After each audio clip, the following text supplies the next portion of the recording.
নমস্কার, জয় শ্রী গণেশ। স্বাগতম আপনাদের প্রত্যেককে। আলোচনা করব আজকে যে রাশিটিকে নিয়ে।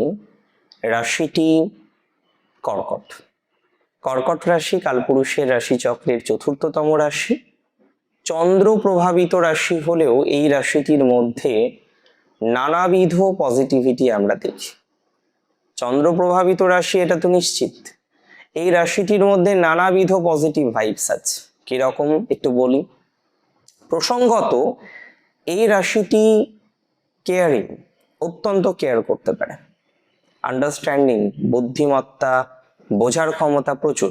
এরা খুব চালাক চতুর বলবো না, তবে বোঝে। আন্ডারস্ট্যান্ডিং পাওয়ার ভালো, ক্যাচ পাওয়ার ভালো, আগে থেকে বুঝে যায়। অশ্লেষা নক্ষত্র খুবই চটজলদি ধারণ করে নিতে পারে, বুঝে নিতে পারে। সো এখানে আমি চতুরতা বলবো না, বুদ্ধিমত্তার সাথে তুলনা করব। কর্কট রাশি জাতক জাতিকাদের দেখুন, দশম ভাবে রবি শুক্রের যোগ আমরা দেখতে পাবো 19 তারিখ পর্যন্ত এপ্রিলের। যদিও খুব বেশি দিনের জন্য না, কিন্তু 19 তারিখের পরে দারিদ্র যোগ থেকে মুক্তি। জ্যোতিষশাস্ত্রের বিভিন্ন রকম পুস্তক হয় যেগুলো থেকে আমরা নলেজ অর্থাৎ জ্ঞান পাওয়ার চেষ্টা করি। তেমন একটি পুস্তক হলো উরুদায় প্রদীপম। সেখানে কি বলছে, রবিনা সহিত মন্দাহ শুক্রেণ চ ইতোপিবা এষো দারিদ্র ইয়োগা বই সমুদ্রমপি শোষয়েত। এই শ্লোকটির যদি একটু ব্যাখ্যা করার চেষ্টা করি, তার মোটামুটি অর্থ দাঁড়ায় যে রবি তার সাথে শনি কিংবা শুক্র যখন অবস্থান করে তখন দারিদ্র যোগ তৈরি হতে পারে, এবং এমন দারিদ্র যোগ যা সমুদ্রকেও শোষণ করে নিতে পারে। দেখুন, এটা নিয়ে যখন অনেক হরোস্কোপ অ্যানালাইসিস করলাম, একদম প্র্যাকটিক্যাল ভাবে বলি, মিলিনিয়ারদের চার্টেও হয়তো রবি শুক্র একত্রে বসে আছে। ইট ডাজন্ট মিন যে রবি শুক্র একত্রে বসে থাকলেই তার অর্থের দারিদ্রতা থাকবে। ইম্পর্টেন্ট ইজ দ্যাট দারিদ্রতা বিভিন্ন ভাবে আসতে পারে। কোন কোন ভাবগুলো সিগনিফাই করেছে সেটা ইম্পর্টেন্ট। আজকে শুক্র বা রবি কেউই সেকেন্ড হাউসকে রিপ্রেজেন্ট করেনি, 10th হাউসকে রিপ্রেজেন্ট করেনি, তাহলে কর্ম নিয়ে বা ফাইন্যান্স নিয়ে সমস্যা আসবে কেন? 5th হাউসকে হয়তো রিপ্রেজেন্ট করেছে, 7th হাউসকে হয়তো কানেক্ট করেছে। খেয়াল করে দেখুন, সেই মানুষটি হয়তো টাকার গদিতে ঘুমিয়ে থাকেন, কিন্তু তার সুখ নেই, তার সাংসারিক জীবনে কলহ, তার সন্তান সুখ নেই, বিভিন্ন রকম ডিজিজ নিয়ে হয়তো ভুগছেন যার লগ্ন কানেক্টেড। তাহলে প্রত্যেকটি যোগের বোঝার ক্ষেত্রে অনেকগুলো টার্মস অ্যান্ড কন্ডিশন প্রযোজ্য হয়। যেমন সব ঘরে বুধাদিত্য অ্যাপ্লিকেবল হয় না, তেমনি সব ঘরে দারিদ্র যোগও অ্যাপ্লিকেবল হয় না। যেখানে রবি নিচস্থ, লাইক দ্যাট আপনি বুঝুন, শুক্রের ঘর বৃষ বা তুলা, তুলাতে রবি আছেন, শুক্র আছেন, থাক না শনি, দারিদ্র যোগ হবে? শনি এখানে তুঙ্গ, নিচভঙ্গ তৈরি হলো, শুক্র তো স্বক্ষেত্রস্থ, আবার ডিগ্রির ব্যাপার থাকবে, প্রভাবের কম বেশি থাকবে। বৃষ রাশিতেও সিমিলার ঘটনা। বাট মেষে বা সিংহে, যেখানে রবি মোস্টলি কমফোর্টেবল, যেখানে শনি দুর্বল, যদিও নিজভঙ্গ তৈরি করবে, কিন্তু তারপরেও দারিদ্র যোগের একটা প্রভাব কিন্তু এখানে আসবে। তাই মেষ রাশির ঘরে রবি শুক্র এবং তুলা রাশির ঘরে রবি শুক্রের মধ্যে পার্থক্য তো আছে। 19 তারিখের পর শুক্র নিজের রাশি বৃষ রাশিতে যাচ্ছে। That is a very great combination, যেটা অত্যন্ত সুখপ্রদায়ী একটি কম্বিনেশন। এবং এর প্রভাবে আমরা দেখতে পারবো যে আপনার কর্মস্থান অত্যন্ত প্রভাবিত হবে। অনেকের ক্ষেত্রে কর্কট রাশির নতুন চাকরি পাওয়ার প্রবণতা বাড়তে চলেছে। কর্কটের যারা চাকরি পেতে চাইছেন, নতুন চাকরির সাথে যুক্ত হতে চাইছেন, নতুন কোনো বিষয়ের সাথে যুক্ত হতে চাইছেন, তাদের কর্মজীবনে প্রভূত পরিমাণে উন্নতির সংযোগ দেখা যায়। যাদের চাকরি এই মুহূর্তে এক প্রকারের বলবো নেই, কর্কট রাশির জাতক বা জাতিকা আপনি, চাকরি নেই, আপনার চাকরির প্রবলেমে ভুগছেন, বুঝতে পারছেন না কিভাবে নিয়ন্ত্রণ করবেন, আমি আপনাকে একটা কথাই বলতে চাই, চাকরির পাওয়ার প্রবণতা অনেকটা বেশি। চাকরি পাবেন। এর আগেও আমরা দেখেছি আপনার চাকরি চলে গিয়েছে, পুনরায় চাকরি পেয়েছেন। আর এবারেও আমি আপনাকে দায়িত্ব নিয়ে বলতে চাই, চাকরি পাওয়ার প্রবণতাটা অনেকটা বেশি। যারা এখনো পর্যন্ত চাকরি পাননি, যারা চাকরি করতেন কিন্তু চাকরি চলে গিয়েছে, লে অফ হয়েছে, প্রজেক্ট নেই, ভয়াবহ টেনশনের মধ্যে আছেন, অতিরিক্ত টেনশন করবেন না। প্রজেক্ট নেই তো কি হয়েছে, নতুন প্রজেক্ট পাবেন? এখন নেই তার মানে এই নয় আপনি পাবেন না, এটা ভুল কনসেপ্ট।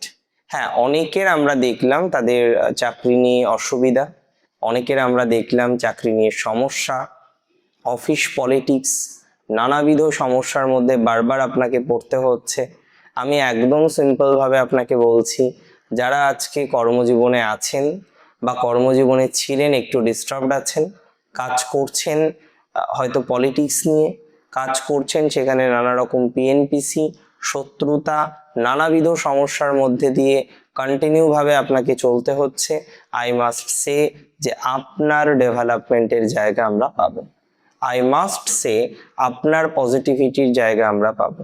অর্থাৎ কোনো না কোনোভাবে আপনার কর্মজীবনে নতুন একটা দিশা, নতুন একটা আশা সেটা কিন্তু আসবে। তাই প্রপারলি চেষ্টা করুন যাতে প্রফেশনাল লাইফটাকে আরো এনহ্যান্স করা যায়। প্রপারলি চেষ্টা করলে এনহ্যান্সমেন্ট করতে পারবেন, প্রপারলি চেষ্টা করলে ডেভেলপমেন্ট তৈরি করতে পারবেন, প্রপারলি চেষ্টা করলে অনেকটা ভালো জায়গা তৈরি করতে পারবেন।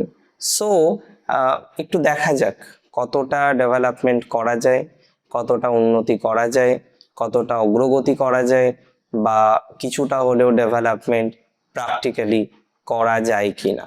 আমি বিশ্বাস করি একটু প্রপারলি যদি চেষ্টা করেন তাহলে অনেকগুলো বিষয়ে আপনি উন্নতি করতে পারবেন, অনেকগুলো বিষয়ে আপনি ডেভেলপমেন্ট করতে পারবেন, অনেকগুলো বিষয়েই আপনি শান্তিপূর্ণ একটা জায়গা তৈরি করতে পারবেন বলে বিশ্বাস রাখতে পারছি। কোনো সমস্যা এটাতে হবে না। অন্তত এই বিষয়ে আপনি একটা প্রভূত সাকসেস, এই বিষয়ে একটা প্রভূত ডেভেলপমেন্ট, প্রভূত অগ্রগতি আপনি এক্সপেক্ট করতে পারেন।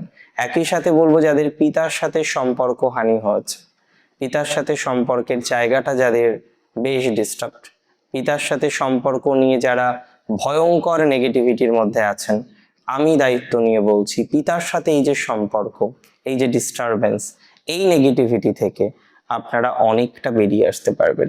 পিতার জায়গাটি থেকে আমরা সুস্থ, স্বাভাবিক, সুন্দরতম কিছু ফলাফল এক্সপেক্ট করতে পারছি।